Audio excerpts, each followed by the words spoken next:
American brands pretend to be local abroad. According to the Wall Street Journal, some of America's biggest names, Coca-Cola, McDonald's, and Procter & Gamble, are trying a new strategy in Europe, downplaying their American roots. Over the summer, Coca-Cola ran a Made in Germany campaign in Hamburg and pushed a British miniseries featuring small local shopkeepers. McDonald's and Procter & Gamble followed suit with ads highlighting how integrated they are into local communities. The move reflects growing sensitivity in Europe about U.S. influence and globalization. Rather than leaning on their American heritage, these brands are stressing national ties to reassure consumers they're not just foreign multinationals. As the Wall Street Journal notes, the marketing twist is meant to build trust and loyalty at a time when American corporate dominance often draws skepticism. Iconic U.S. brands have a new pitch for European consumers. We're from here too. That's according to the journals.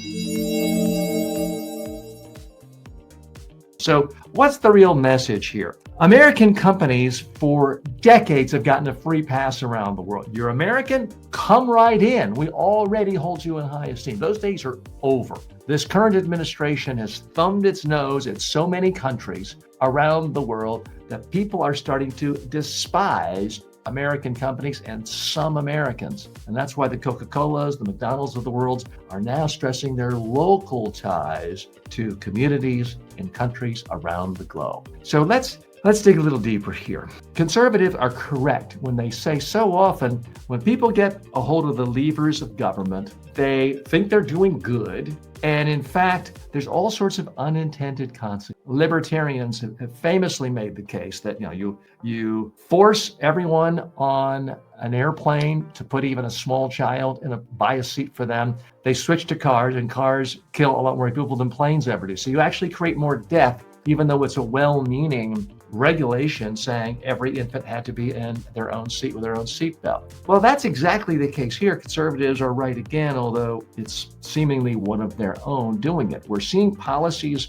in Washington that have all sorts of unintended spillover effects that have a negative impact on American business. Now, in my day job as a media trainer, communications coach, and presentation skills coach, and personal development skills coach to leaders around the world, I travel firsthand to a lot of different nations. Spend a lot of time in Europe, Asia, other places. And I can tell you, yes, since about November 2016, there's been a palpable difference in the level of respect Americans and American institutions receive overseas. I've had the privilege of working in about 45 nations. And I have to tell you, sometimes when people ask, where am I from? I say, I'm from North America. The U.S. brand is so tainted by, shall we say, certain leaders here. Now, if you're new to this show, this is not primarily a political punditry show. We're here to help business people, ambitious people in their careers by looking at top business technology stories. But politics does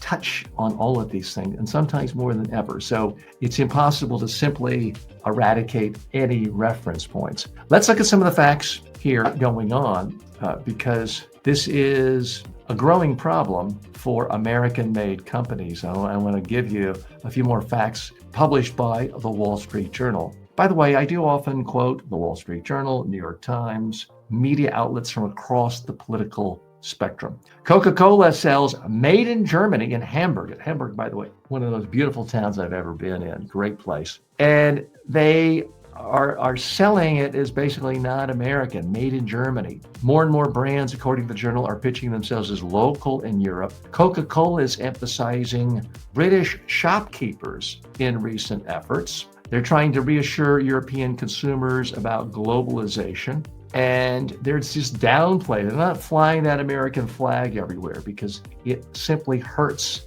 in the eyes of their consumers. Americans, we as Americans have been spoiled. We've had it so good. Our companies have been welcomed with open arms around the world. Investors from around the world have plowed so much money in U.S.-based publicly traded corporations. It's frankly made it easier to make money in the stock market if you just own the S&P 500 than if you live in any other country and invest in a basket of their stocks. We've had it good. We've had it great for a long time. We've had so many benefits. We're the privileged, spoiled child. We don't even realize how good we have it. And it may be that those days are over. I'm not preaching the end or predicting the end of America Inc. I'm not predicting the end of major American corporations like Apple. But the days of us automatically getting the benefit of the doubt, automatically being embraced by consumers around the world, of automatically getting a premium to our stock and our American companies, those days really may be at the very end. And it didn't have to be this way. We willingly threw away our advantages for no rational reason. More in a moment.